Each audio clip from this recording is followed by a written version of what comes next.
Hello ಗೆಳೆಯರೆ, main video. Okay, ಯಾರೆಲ್ಲ ಈಗ KCET ಆ್ಯಂಡ್ ನೀಟ್ ಸ್ಟೂಡೆಂಟ್ ನೋಡ್ತಿದ್ರು, ನಿಮ್ಗಾಗಲೇ ಗೊತ್ತಿರೋ ಬಗ್ಗೆ ಈಗ ಸೆಕೆಂಡ್ ರೌಂಡ್ ರಿಸಲ್ಟ್ಗೋಸ್ಕರ ವೇಟ್ ಮಾಡ್ತಿದ್ರ.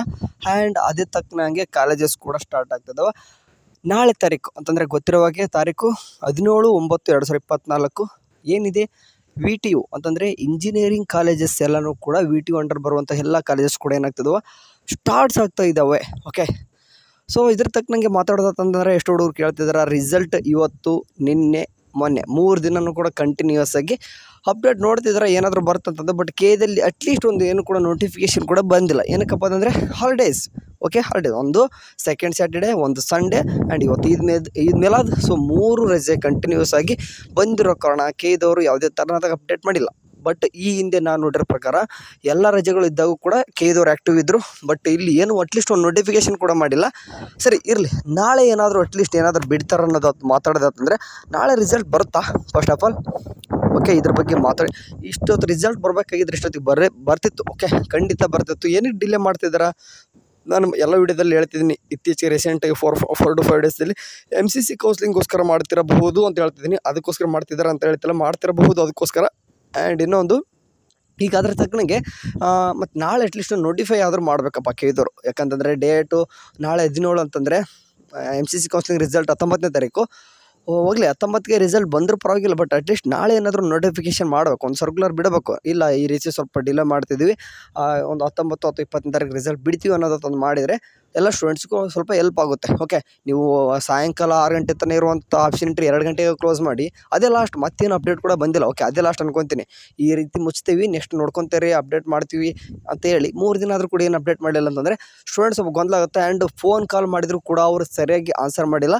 ಕೆಲವೊಂದಿಷ್ಟು ಸ್ಟೂಡೆಂಟ್ಸ್ ಹೇಳಿದ್ರಂತೆ 17, 18ನೇ ತಾರೀಕಿಗೆ ಬಿಡ್ತೀವಿ, ನೋಡ್ಕೊತೀರಿ ಡೈಲಿ. ನಾನೇ ಫೋನ್ ಮಾಡಿದರೆ ನನಗೆ ಹೇಳ್ತಾರೆ, ಬೆಳಗ್ಗೆ ಒಂದು ಟೈಮು, ಸಾಯಂಕಾಲ ಒಂದು ಟೈಮ್ ನೋಡ್ಕೊತಾರೆ. ಅದೇನು ಮಾತ್ರೆನ ಅಥವಾ ಗುಳಿಗೆನ ಅದು ತೊಗೊಳ್ಳೋದು? ಬೆಳಗ್ಗೆ ಒಂದು ಟೈಮ್, ಸಾಯಂಕಾಲ ಒಂದು ಟೈಮ್ ನೋಡ್ಕೊತ ಕೂರೋಕ್ಕೆ ಒಂದು ನೋಟಿಫೈ ಮಾಡಿ ಆ ಟೈಮಿಗೆ ಬಿಟ್ಟರೆ ಆಗಲ್ವೇನು ನಮಗೆ? ಓಕೆ, ಇಲ್ಲಿ ಏನೂ ಕೂಡ ಯಾರನ್ನೂ ಕೂಡ ಬ್ಲೇಮ್ ಮಾಡ್ತಿಲ್ಲ. ನಾವೇನು ಹೇಳ್ತೀವಿ ಅಂದರೆ, ಒಂದು ಸ್ಟೂಡೆಂಟ್ಸು ಇಬ್ಬರು ಅಲ್ಲ, ಸ್ಟೂಡೆಂಟ್ಸ್ ಇಲ್ಲಿ ಲಕ್ಷಾಂತರ ಸ್ಟೂಡೆಂಟ್ಸ್ ಇರ್ತಾರೆ. ಎಲ್ಲರೂ ಕೂಡ ಸ್ಟೂಡೆಂಟ್ಸು ಒಂದು ಮೈಂಡ್ಸೆಟ್ ಬರುವಾಗೆ ನೋಡ್ಕೊಳ್ಳೋದು ನಿಮ್ಮ ಒಂದು ಕೆಲಸ ಆಗಿರ್ತದೆ. ಅವ್ರೇನು ಫ್ರೀಯಾಗಿ ಬರ್ತಿಲ್ಲ. ಓಕೆ, ನಿಮಗೋಸ್ಕರ ಅಪ್ಲಿಕೇಶನ್ ಫೀಸನ್ನು ಕಟ್ಟಿರ್ತಾರೆ, ಈಗ ಅಡ್ಮಿಷನ್ ಫೀಸ್ ಕೂಡ ಕಟ್ತಾರೆ. ಓಕೆ, ನೀವು ಕರೆಕ್ಟಾಗಿ ನಡೆಸ್ಕೋಬೇಕಾಗತ್ತದ. ಆ್ಯಂಡ್ ಅದು ಬಿಟ್ಟಕ್ರಿ, ಈಗ ಏನಪ್ಪ ಅಂತಂದರೆ ನಾಳೆ ಕಾಲೇಜಸ್ ಸ್ಟಾರ್ಟ್ ಆಗ್ತಿದ್ದಾವೆ. ಓಕೆ, ಇನ್ನೊಂದು, ನಾಳೆ ಕಾಲೇಜ್ ಸ್ಟಾರ್ಟ್ ಆತಂದ್ರೆ ಇನ್ನೂ ಕೂಡ ಅಡ್ಮಿಷನ್ ಆಗಿಲ್ಲ ಬ್ರದರ್. ನಾವು ಹೆಂಗೆ ಮಾಡೋದು ಅಂತಂದರೆ, ನೋಡಿರಿ, ನಿಮಗೆ ಜಸ್ಟ್ ಈಗ ಇಂಜಿನಿಯರಿಂಗ್ ಸ್ಟೂಡೆಂಟ್ಸ್ಗೆ ಓನ್ಲಿ ಸ್ಟಾರ್ಟ್ ಆಗ್ತಿರೋದು 17ನೇ ತಾರೀಕು ಅಂತ ಹೇಳಿದ್ರೆ. ಆ್ಯಂಡ್ ಅದು ಕ್ಲಾಸಸ್ ಸ್ಟಾರ್ಟ್ ಆಗ್ತಿಲ್ಲ, ನೆನ್ಪಿಡ್ಕೋಬೇಕು. ಇಂಡಕ್ಷನ್ ಪ್ರೋಗ್ರಾಮ್ ಅಂತ ಸ್ಟಾರ್ಟ್ ಆಗುತ್ತೆ. ಇದು 10 ಡೇಸ್ ಇರುತ್ತೆ. ಓಕೆ, ಈ 10 ಡೇಸ್ ಅನ್ನೋಟಿಗೆ ನಿಮ್ಮ ಸೆಕೆಂಡ್ ರೌಂಡ್ ನಿಮ್ಮದು ಎಲ್ಲನೂ ಕೂಡ ಪ್ರೊಸೆಸ್ ಅಂದರೆ ಅಡ್ಮಿಷನ್ ಪ್ರೊಸೆಸ್ ಮುಗ್ತದೆ. ನಿಮ್ಗೆ ರೆಗ್ಯುಲರ್ ಕ್ಲಾಸಸ್ ಸಿಗ್ತವೆ. ಮೇ ಬಿ ನಿಮ್ಗೆ ಮಿಸ್ ಆದರೆ ಇಂಡಕ್ಷನ್ ಪ್ರೋಗ್ರಾಮ್ ಅಷ್ಟೇ ನಿಮ್ಗೆ ಏನಪ್ಪ ಅಂದ್ರೆ ಲೇಟ್ ಆಗ್ಬೋದು.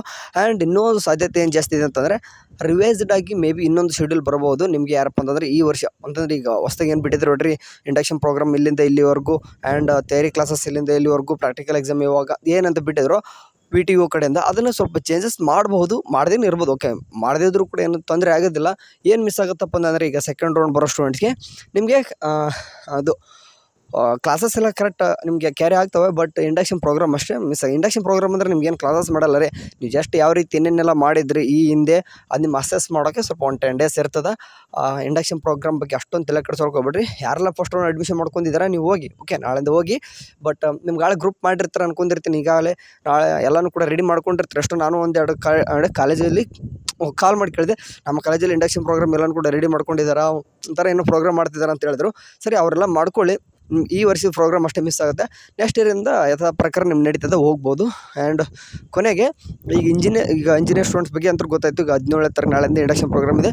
ನಿಮ್ಗೆಲ್ಲ ಕೂಡ ಮಿಸ್ ಮಾಡ್ಕೊತೀರ. ನೆಕ್ಸ್ಟು ಸೆಕೆಂಡ್ ರೌಂಡ್ ಅಡ್ಮಿಷನ್ ಮುಗಿದ ತಕ್ಷಣ ರೆಗ್ಯುಲರ್ ಕ್ಲಾಸಸ್ ಜಾಯ್ನ್ ಆಗ್ತಾರೆ, ಪಾಠ ಕೇಳಿಸ್ಕೊತಾರೆ. ಆ್ಯಂಡ್ ಇವಾಗ ಕೆಲವೊಂದಿಷ್ಟು ಸ್ಟೂಡೆಂಟ್ಸ್ BS ನರ್ಸಿಂಗ್ ಸ್ಟೂಡೆಂಟ್ ಕೇಳ್ತಾರೆ, ಅವ್ರಿಗೆ ಕ್ಲಾಸಸ್ ಸ್ಟಾರ್ಟ್ ಆಯಿತು. ನಮ್ಗೆ ಯಾವಾಗ ಅಂತಂದರೆ, ನಿಮ್ಗೆ ಇನ್ನೂ ಕೂಡ ಸ್ಟಾರ್ಟ್ ಮಾಡಲ್ಲ. ಸೆಕೆಂಡ್ ರೌಂಡ್ ಮುಗಿಲಿ, ಸೆಕೆಂಡ್ ರೌಂಡ್ ಮುಗಿದ ತಕ್ಷಣ ನಿಮಗೆ ಕ್ಲಾಸ್ ಇಷ್ಟರಿಂದ ಇಷ್ಟೊತ್ತಿಗೆ ಬರ್ರಿ ಅಂತ ಹೇಳ್ತಾರೆ, ಅಲ್ಲಿಂದ ಬರೋರಂತೆ. ಆ್ಯಂಡ್ ಇನ್ನೊಂದು ಕೇಳ್ತಿದ್ರೆ, ಮ್ಯಾನೇಜ್ಮೆಂಟ್ ಸೀಟು ಲಾಸ್ಟ್ ಡೇಟ್ ಯಾವ ಬ್ರದರ್ BS ನರ್ಸಿಂಗ್ ಅಂತ ಕೇಳಿದ್ರಿ. ಓಕೆ, ಈಗಾಗಲೇ ನಮ್ಮ RGHS ಕಡೆಯಿಂದ ಎಲ್ಲ ಪ್ರೈವೇಟ್ ಕಾಲೇಜಿಗೆ ಕೂಡ ತಲುಪಿರ್ತದೆ ಅನ್ಕೊಂಡಿರ್ತೀನಿ. ಅದು 27ನೇ ತಾರೀಕುವರೆಗೂ ಕೂಡ ಏನೋ ಡೇಟ್ ಇದೆ. ನನಗೆ ಗೊತ್ತಿರೋ ಪ್ರಕಾರ 27ನೇ ತಾರೀಕಂತೂ, ಇದೇ ತಿಂಗಳು 27ನೇ ತಾರೀಕುವರೆಗೂ ಮ್ಯಾನೇಜ್ಮೆಂಟ್ ಸೀಟ್ ಅಡ್ಮಿಷನ್ ಮಾಡಿಸ್ಕೊಳಕ್ಕಿರೋದು.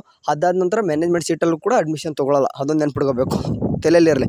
27ನೇ ತಾರೀಕು ಆದ ತಕ್ಷಣ ನೀವು ಎಲ್ಲೇ ಹೋದ್ರೂ ಡೈರೆಕ್ಟ್ ಅಡ್ಮಿಷನ್ ಮಾಡ್ಸ್ಕೊತೀನಿ ಅಂದರೂ ಕೂಡ BS ನರ್ಸಿಂಗ್ ತೊಗೊಳ್ಳಲ್ಲ. ಓಕೆ, ಅದಕ್ಕೋಸ್ಕರ ಏನು ಮಾಡಿದ್ದಾರೆ ಅಂತಂದು ಎಷ್ಟೋ ಸ್ಟೂಡೆಂಟ್ಸು 2 ಲಕ್ಷ ಈ ರೀತಿ ರ್ಯಾಂಕ್ ಬಂದಿರೋರು ಫಸ್ಟ್ ರೌಂಡಲ್ಲಿ ಸೀಟ್ ಸಿಕ್ಕಿಲ್ಲ. ಅಣ್ಣ ನನಗೆಲ್ಲಾದರೂ ಒಂದು ಕಡೆ ಸೀಟ್ ಕೊಡಿ ಅಣ್ಣ ನಿಮ್ಗೆ ಪ್ಲೀಸ್ ಅಂತ ಕೇಳ್ಕೊಂಡ್ರೆ, ಹಂಗಾಗಿಬಿಟ್ಟು ನನಗೆ ಗೊತ್ತಿರುವಂಥ ಒಂದೆರಡು ಕಾಲೇಜಲ್ಲಿ ಹುಡುಗರಿಗೆ ಅಡ್ಮಿಷನ್ ಮಾಡಿಸಿದ್ದೀನಿ. ಈಗಾಗಲೇ ಯಾರಾದರೂ ಸೀಟ್ ಸಿಕ್ಕಿಲ್ಲ ಅಂತಂದರೆ, ನನಗೆ ಗೊತ್ತಿರೋದು ಒಂದು BS ನರ್ಸಿಂಗ್ ಕೋರ್ಸ್ ಭಾಳಷ್ಟು ಗೊತ್ತಿದೆ. ಸೊ ಹಂಗಾಗಿಬಿಟ್ಟು ಅದಕ್ಕೋಸ್ಕರ ಹೇಳಿದೆ. ನಾನು ಎಲ್ಲ ಕೋರ್ಸಸ್ ಬಗ್ಗೆ ಕೂಡ ಮಾತಾಡಲ್ಲ. ಫಾರ್ ಎಕ್ಸಾಂಪಲ್ ಈಗ ಇಂಜಿನಿಯರಿಂಗಲ್ಲೂ ಕೂಡ ಸೀಟ್ ಸಿಕ್ಕಾರಲ್ಲ ಹುಡುಗರು, ನನಗೆ ಒಳ್ಳೆಯಾದ ಸೀಟ್ ಕೊಡಿಸಿ ಬರ್ತಾರೆ ಅಂತಂದರೆ ನನಗೆ ಗೊತ್ತಿದ್ರೆ ಹೇಳ್ತದೆ. ಸೊ BS ನರ್ಸಿಂಗ್ ಒಂದೇ ಗೊತ್ತಿರೋ ಕಾರಣ ನನಗೆ ಗೊತ್ತಿರೋ ಕಾಲೇಜಸಲ್ಲಿ ಹೇಳಿದ್ದೀನಿ. ಸೊ ಹಂಗಾಗಿಬಿಟ್ಟು ಯಾರೆಲ್ಲ ಸೀಟ್ ಸಿಕ್ಕಿಲ್ಲ ಅವ್ರು ಬೇಕಾದ್ರೆ ನನಗೆ ಕಾಂಟ್ಯಾಕ್ಟ್ ಮಾಡ್ಬೋದು. ಡೈರೆಕ್ಟಾಗಿ ಸಿಗ್ತೀನಿ ನಿಮಗೆ. ಇನ್ಸ್ಟಾ ID ಗೋಲ್ಡನ್ ಗಣಿ 99. ಓಕೆ, ಇದು ಕಾಣಿಸ್ತಿದೆ ನೋಡಿ, ಈ ಒಂದು ಮೆಸೇಜ್ ಮಾಡಿರಿ. ಬೇಕಾದ್ರೆ ಇನ್ಸ್ಟಾಗ್ರಾಮ್ ID ಕೂಡ ನಿಮ್ಮ ಕಮೆಂಟ್ ಬಾಕ್ಸಲ್ಲಿ ಪಿನ್ ಮಾಡಿರ್ತೀನಿ, ನೋಡ್ಬಿಟ್ಟು ಮೆಸೇಜ್ ಮಾಡಿರಿ. ನಿಮ್ಗೆ ಯಾರೆಲ್ಲ BS ನರ್ಸಿಂಗ್ ಸೀಟ್ ಬೇಕನ್ನೋರು ಮಾತ್ರ ಈಗಲೇ ಹೇಳ್ತಿದ್ದೀನಿ ಪದೇ. ಎನಿವೇ, ನಾಳೆ ಯಾರೆಲ್ಲ ಕ್ಲಾಸಸ್ಗೆ ಹೋಗ್ತಿದ್ರು ಅವರೆಲ್ಲರೂ ಕೂಡ ಆಲ್ ದ ಬೆಸ್ಟ್. ಹೊಸ ಜೀವನಕ್ಕೆ ಕಾಲಿಡ್ತಿದ್ರೆ ನಾನು ಪದೇ ಹಿಂದೆ ಏನು ಹೇಳ್ತಿದ್ದೀನಿ, ಯಾರು ಕೂಡ ನಿಮ್ಮ ತಂದೆ ತಾಯಿ ಮೋಸ ಮಾಡೋಕೆ ಹೋಗ್ಬಿಡ್ರಿ. ಇದೊಂದೇ ನಾನು ಕೇಳ್ಕೊಳ್ಳೋದು ಎಲ್ಲರೂ ಕೂಡ. ಓಕೆ, ನೋಡೋಣ ರಿಸಲ್ಟ್ ಬಗ್ಗೆ ಕೂಡ ಮಾತಾಡೋದಿನ ಅದನ್ನ ಬಿಟ್ಟು ಎಲ್ಲನೂ ಕೂಡ ಮಾತಾಡಿದ್ದಲ್ಲಿ ಬರ್ತಾರೆ ಅಂತ ಕೇಳ್ಬೋದು. ಬಿಟ್ಟರೆ ತಾನೇ ಒಂದು ಅಟ್ಲೀಸ್ಟ್ ಏನಾದರೂ ನೋಟಿಫಿಕೇಶನ್ ಬಿಟ್ಟರೆ ತಾನೇ ಏನಾದರೂ ಮಾತಾಡೋದು. ಏನು ಬಿಟ್ಟಿಲ್ಲ ಅಂತಂದ್ರೆ ನಾನಾದರೂ ಏನು ಮಾಡಲಿ.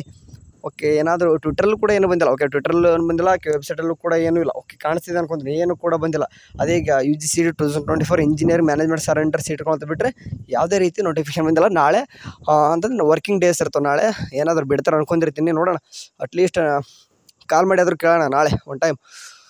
ನೀವು ಯಾರು ಕೂಡ ಮಾಡಲಿಲ್ಲ, ನಾನಾದರೂ ಇವತ್ತು ಮಾಡಿ ಕೇಳಿದ್ದೀನಿ.